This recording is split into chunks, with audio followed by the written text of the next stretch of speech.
प्रस्तुत है माँ कहानी का शेष भाग। प्रकाश उसी दिन से यात्रा की तैयारी करने लगा। करुणा के पास जो कुछ था वह सब खर्च हो गया। कुछ ऋण भी लेना पड़ा। नए सूट बने, सूटकेस लिए गए। प्रकाश अपनी धुन में मस्त था। कभी किसी चीज़ की फरमाइश लेकर आता, कभी किसी चीज़ की।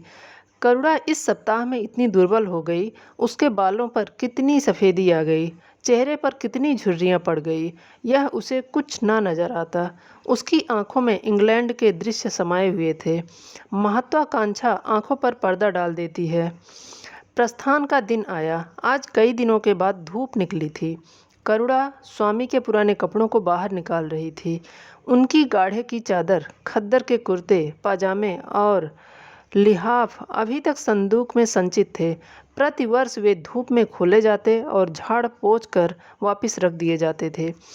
करुणा ने आज फिर उन कपड़ों को निकाला, मगर सुखाकर रखने के लिए नहीं, गरीबों को बांट देने के लिए। वह आज पति से नाराज है। वह लुटिया, डोर और घड़ी जो आदित्य की चिरसंगिनी थी और जिनकी 20 वर्ष से करुणा ने उपासना की थी, आज निकालकर आंगन में फेंक दी। वह झोली जो बरसों आदित्य के कंधों पर आरूढ़ रह चुकी थी, आज कूड़े में डाल दी गई।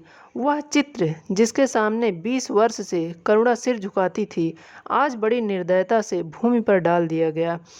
पति का कोई स्मृति चिन्ह वह अब अपने घर में नहीं रखना चाहती थी। उसका अंतःकरण शोक और निराशा से विदीर्ण हो गया। पति के सिवा वह किस पर क्रोध उतारे? कौन उसका अपना है? वह किससे अपनी व्यथा कहे, किसे अपनी छाती चीर कर दिखाए? वह होते तो क्या आज प्रकाश दास्ता को जंजीर गले में डालकर फूला न समाता? उसे कौन समझाए कि आदित्य भी इस अवसर पर पछताने के सिवा और कुछ ना कर सकते। प्रकाश के मित्रों ने आज उसे विदाई का भोज दिया था। वहाँ से वह संध्या समय कई मित्रों के साथ मोटर पर लौटा। सफ़र का सामान मोटर पर रख दिया गया। तब वह अंदर आकर माँ से बोला, अम्मा जाता हूँ, बम्बई पहुँचकर पत्र लिखूँगा। तुम्हें मेरी कसम, रोना मत, मेरे खतों का जवाब बराबर देना। जैसे किसी लाश को बाहर निकालते समय संबंधियों का धैर्य छूट जाता है, रुके हुए आंसू निकल पड़ते हैं और शोक की तरंगें उठने लगती है, वही दशा करुणा की हुई। कलेजे में एक हाहाकार हुआ जिसने उसकी दुर्बल आत्मा को एक एक अणु को कपा दिया। उसके मुख से शोक या आशीर्वाद का एक शब्द भी ना निकला। प्रकाश ने उनके चरण छुए, अश्रु जल से माता के चरणों को पखारा, फिर बाहर चला। करुणा पाषाण मूर्ति की भांति खड़ी थी। सहसा ग्वाले ने आकर कहा, बहू जी भैया चले गए, बहुत रोते थे। तब करुणा की समाधि टूटी। देखा सामने कोई नहीं है। घर में मृत्यु का सा सन्नाटा छाया हुआ है और मानो हृदय की गति बंद हो गई है। सहसा कारण की दृष्टि ऊपर उठ गई। उसने देखा कि आदित्य अपनी गोद में प्रकाश की निर्जीव देह लिए खड़े रो रहे हैं। करुणा पछाड़ खाकर गिर पड़ी। करुणा जीवित थी, पर संसार से उसका कोई नाता न था। उसका छोटा सा संसार जिसे उसने अपनी कल्पनाओं के हृदय में रचा था, स्वप्न की भांति अनंत में विलीन हो गया था।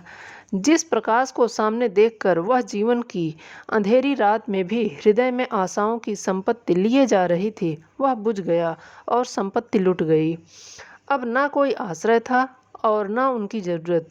जिन गऊओं को वह दोनों वक्त अपने हाथों से दाना चारा देती और सहलाती थी, अब खूंटे बधी निराश नेत्रों से द्वार की ओर ताकती रहती थी। बछड़ों को गले लगाकर चुमकारने वाला अब कोई ना था। किसके लिए दूध दुहे, मट्ठा निकाले, खाने वाला कौन?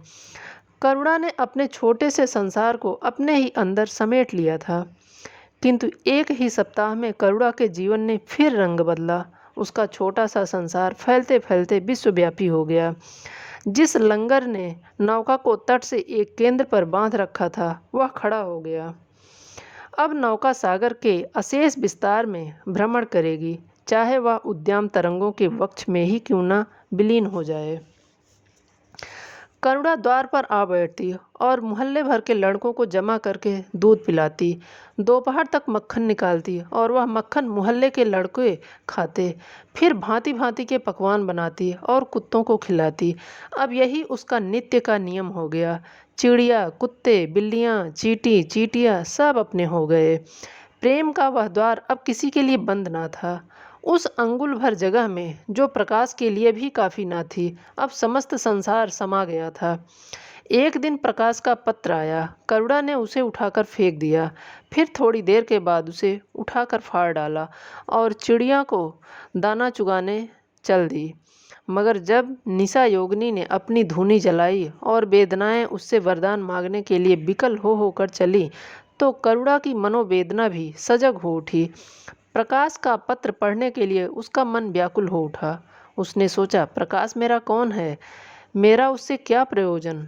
हाँ, प्रकाश मेरा कौन है? हृदय ने उत्तर दिया, प्रकाश तेरा सर्वस्व है। वह तेरे उस अमर प्रेम की निशानी है जिससे तू सदैव के लिए वंचित हो गई।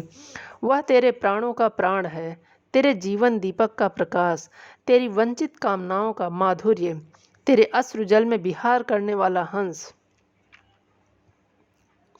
करुणा उस पत्र के टुकड़ों को जमा करने लगी, मानो उसके प्राण बिखर गए हों। एक एक टुकड़ा उसे अपने खोए हुए प्रेम का एक एक पद चिन्ह सा मालूम होता था। जब सारे पुर्जे जमा हो गए तो करुणा दीपक के सामने बैठकर उन्हें जोड़ने लगी, जैसे कोई वियोगी हृदय प्रेम के टूटे हुए तारों को जोड़ रहा हो। हाय री ममता! वह अभागिन सारी रात उन पुर्जों को जोड़ने में लगी रही। पत्र दोनों ओर लिखा हुआ था, इसलिए पुर्जों को ठीक स्थान पर रखना और भी कठिन था। कोई शब्द, कोई वाक्य बीच में गायब हो जाता। उस एक टुकड़े को वह फिर खोजने लगती। सारी रात बीत गई, पर पत्र अभी तक अपूर्ण था। दिन चढ़ आया। मोहल्ले के लड़के मक्खन दूध की चाट में एकत्र हो गए। कुत्तों और बिल्लियों का आगमन हुआ। चिड़िया आकर आंगन में फुदकने लगी। कोई ओखली पर बैठी, कोई तुलसी के चौतरे पर, कोई करुणा को सिर उठाने की फुर्सत नहीं।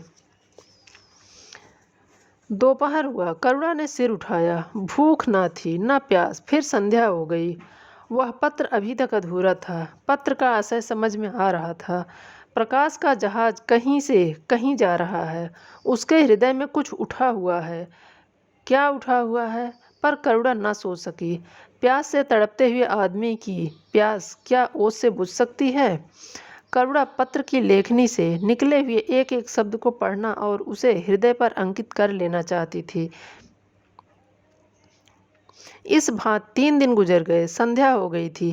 3 दिन की जागी आंखें जरा झपक गईं। करुणा ने देखा, एक लंबा चौड़ा कमरा है। उसमें मेजें और कुर्सियां लगी हुई हैं। बीच में ऊंचे मंच पर कोई आदमी बैठा हुआ है। करुणा ने ध्यान से देखा, प्रकाश था। एक क्षण में एक कैदी उसके सामने लाया गया। उसके हाथ पांव में जंजीर थी, कमर झुकी हुई थी। वह आदित्य थे। करुणा की आंखें खुल गई, आंसू बहने लगे।